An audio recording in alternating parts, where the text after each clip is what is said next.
Aujourd'hui, je vais, parler de Mathilde, point d'interrogation, ou L'envers de la honte, qui est mon troisième livre, qui paraît, au mois de septembre 2024, donc qui est sur le point de paraître. C'est un livre encore très différent des 2 précédents que j'ai publiés et peut-être, j'ai envie d'expliciter pourquoi publier ce livre aujourd'hui, pourquoi sous cette forme-là.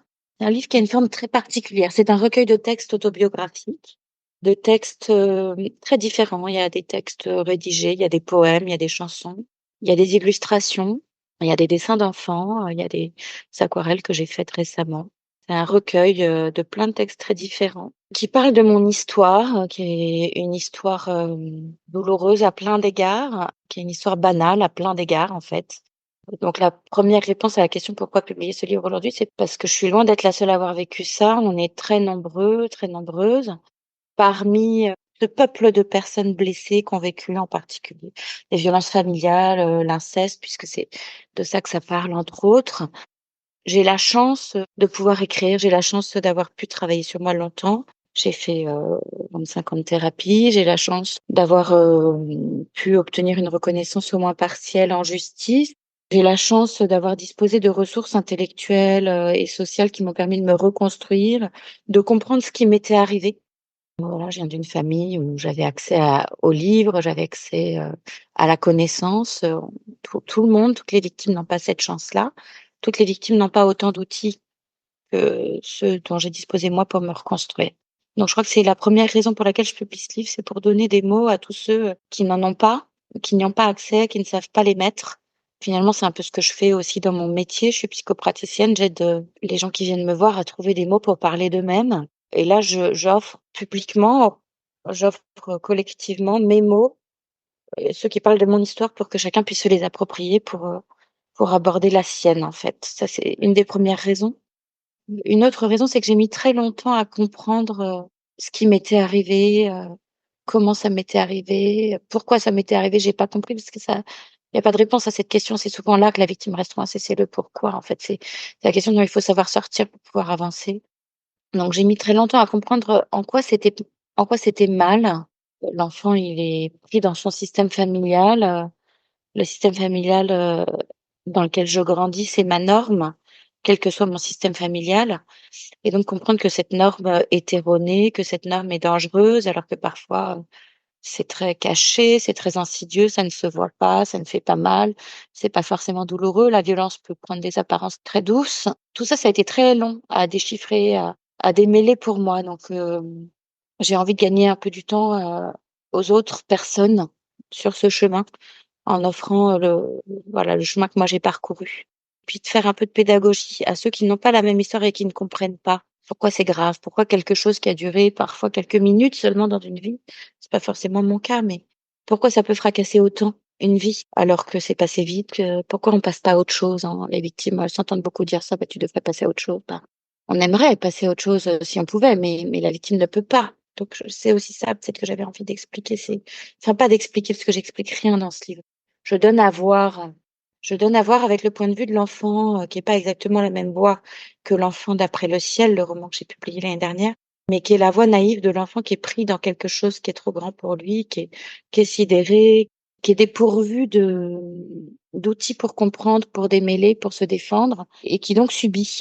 Je donne à voir dans quoi l'enfant est pris. J'ai été en contact avec des professionnels de la protection de l'enfance qui traitent les enfants qui ont vécu des choses de cet ordre-là d'une façon qui m'a paru complètement aberrante et d'une façon qui a toujours pour conséquence, de retraumatiser l'enfant, de disqualifier sa parole et de le faire taire.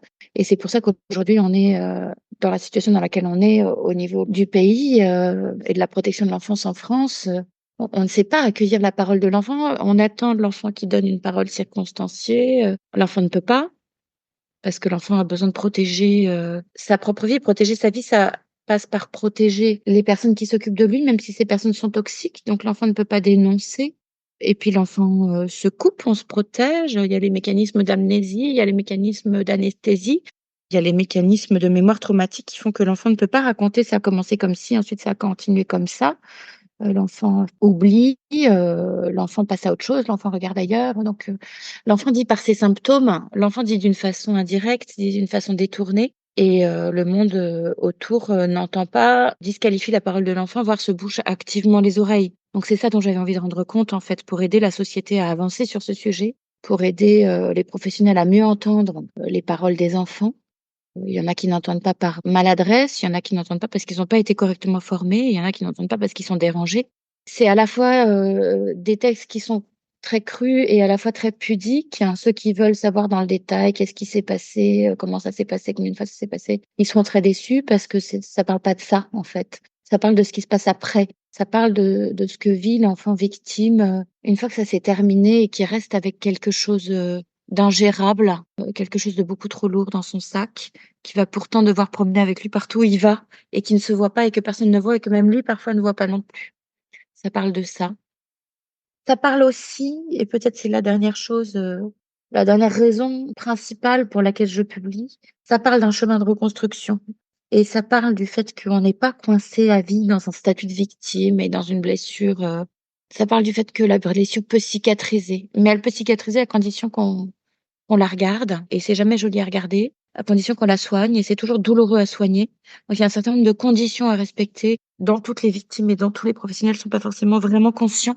Donc il y a un certain nombre d'étapes qui me paraissent, malheureusement incontournables, mais on peut en sortir, voilà, il y a des livres qui sont parus sur ce sujet ces dernières années, un certain nombre de livres qui ont beaucoup fait avancer, la conscience, qui ont fait avancer la connaissance, qui ont fait avancer le débat sociétal et vraiment je salue toutes ces prises de parole.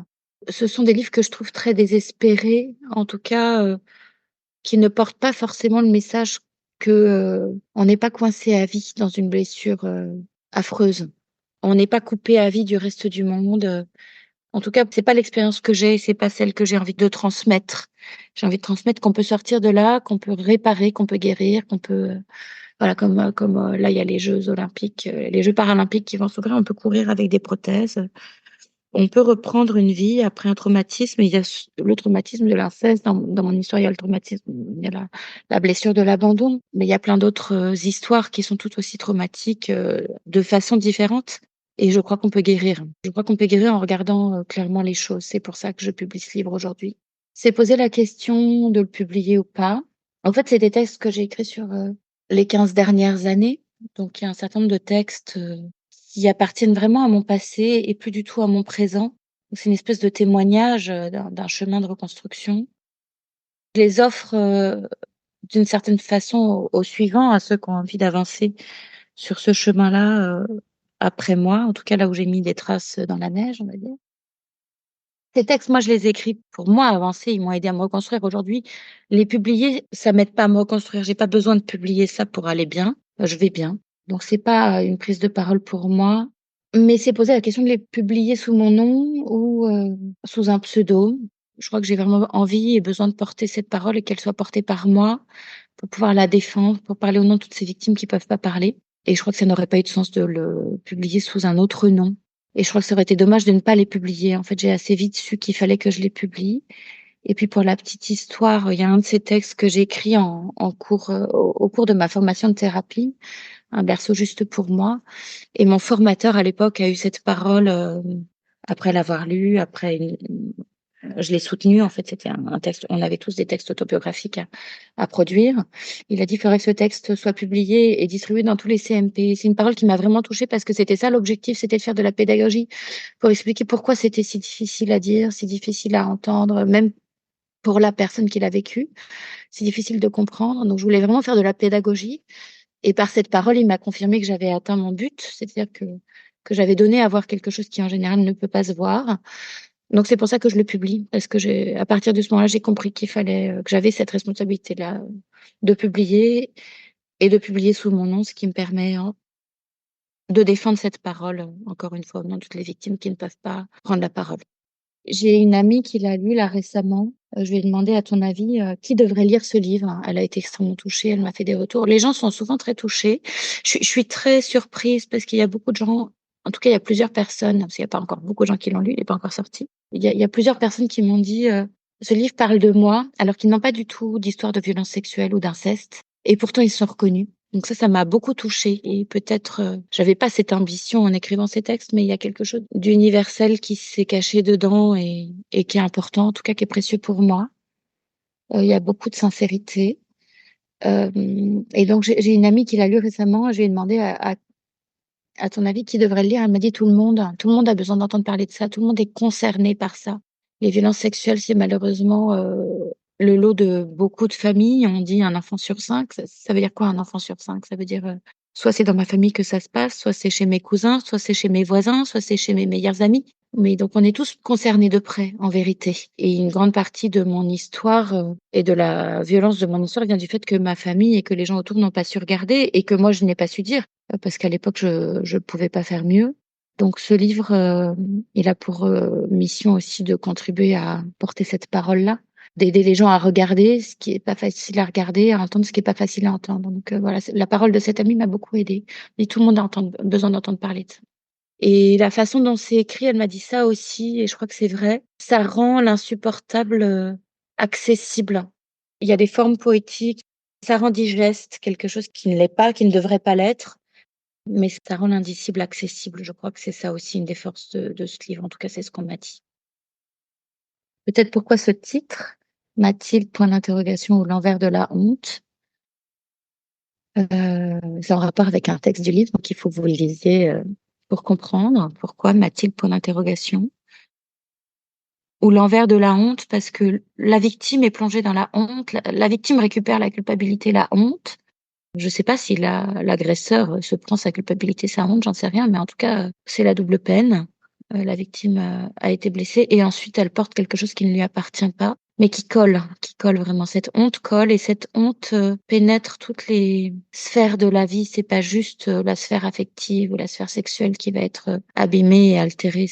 C'est toute la sphère relationnelle, c'est toute l'estime de soi, c'est toute la capacité à se déployer. Et j'avais envie et besoin aussi de témoigner de ça et de montrer aussi qu'on peut changer le cours de ça. Parce que ça aussi, ça fait partie des choses qui sont mal comprises par les personnes qui n'ont pas vécu. Pourquoi ça affecte des choses qui ont l'air si différentes? Pourquoi ça affecte la capacité à gagner sa vie, à travailler en toute liberté, à faire du sport, à ranger sa maison, des choses qui n'ont a priori rien à voir. Rien n'a rien à voir avec les violences sexuelles. En fait, tout est affecté, tout est touché parce qu'on touche à l'essence, on touche à l'intime, on touche au sacré. C'est le sacré de la vie qui est altéré et c'est compliqué à réparer. Il y a peut-être ça aussi dans ces textes, une dimension sacrée.